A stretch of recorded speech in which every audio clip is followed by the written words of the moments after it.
This is the Ears Up English podcast. English that grows with you.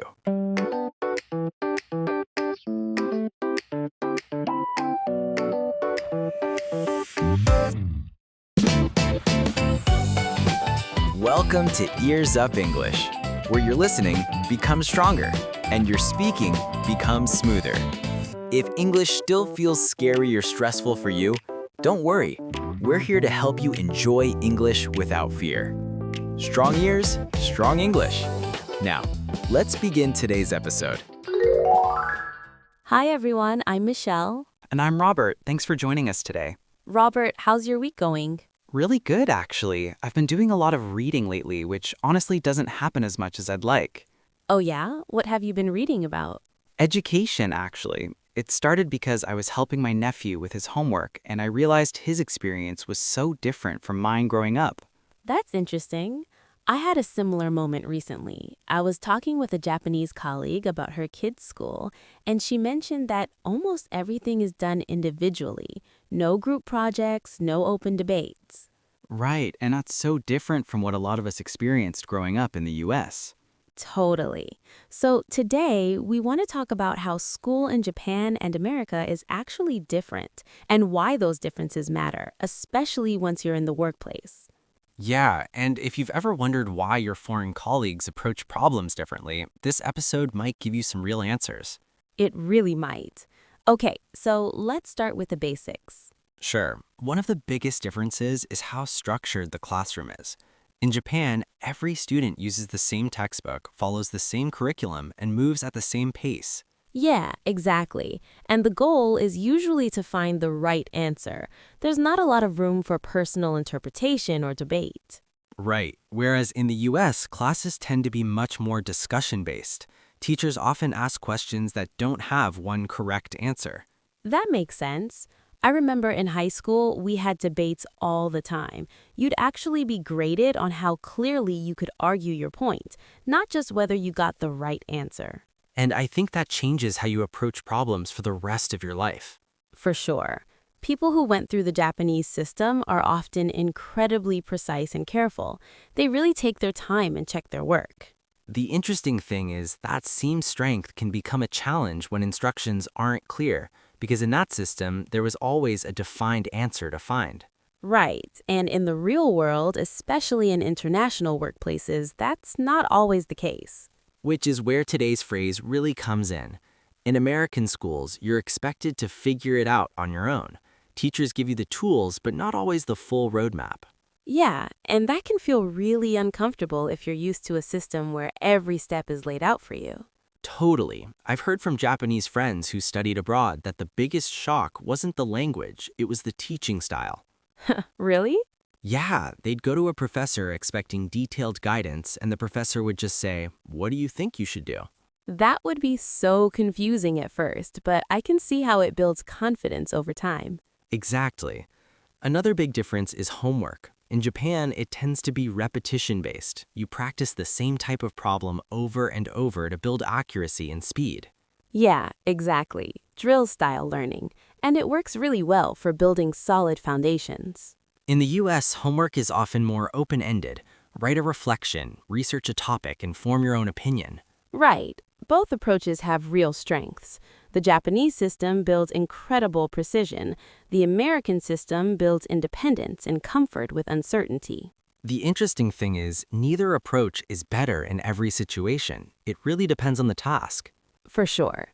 And when people from both systems work together, those differences show up pretty quickly. Someone from the Japanese system might wait for clear directions before starting. Someone from the American system might just jump in and figure it out as they go. And neither person is wrong. They just learn to work differently. Exactly. Okay, let's listen to a conversation that shows this really well. Kenji and Sarah work at the same company, and they end up talking about their school days during a break. Listen for how Kenji reacts when Sarah describes her classroom experience. I think a lot of our listeners will relate. I still remember how stressed I was during exam season. Every test had one right answer, and you just had to get it. That's so different from how I grew up. My teachers would hand us a problem and walk away. You're expected to figure it out on your own. Really? Didn't that feel overwhelming? I always felt better when someone walked me through exactly what to do. At first, yeah, but eventually I got used to it. It actually made me a lot more confident when facing new problems. I think I would have panicked. I always wanted to make sure I was doing it the right way. I totally get that. And honestly, your attention to detail is something I really admire. I tend to rush in without checking my work carefully enough. That felt very natural because Sarah explained the cultural difference without making Kenji feel bad about his background. She used the phrase in a really clear, relatable way. Right. You're expected to figure it out on your own. That phrase does a lot of work. Let's break it down. So, you're expected to means this is the norm. It's not a personal judgment, it's just how the system works. Exactly. So if a teacher says this, they're not being cold or unhelpful. They're describing the culture of the classroom. And compare that to saying you have to do it yourself, which can sound a bit harsh or dismissive. You're expected to sounds more like a shared understanding. Right. It feels less personal and more like just how the whole system works. And figure it out is casual, natural English for finding your own solution.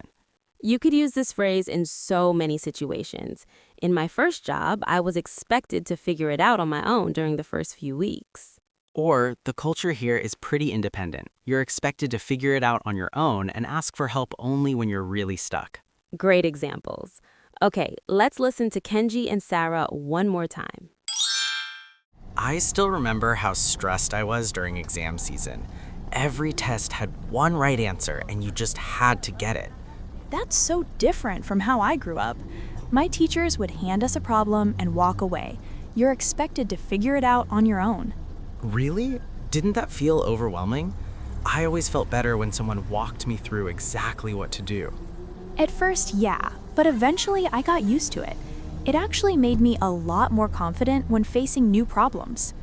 I think I would have panicked. I always wanted to make sure I was doing it the right way.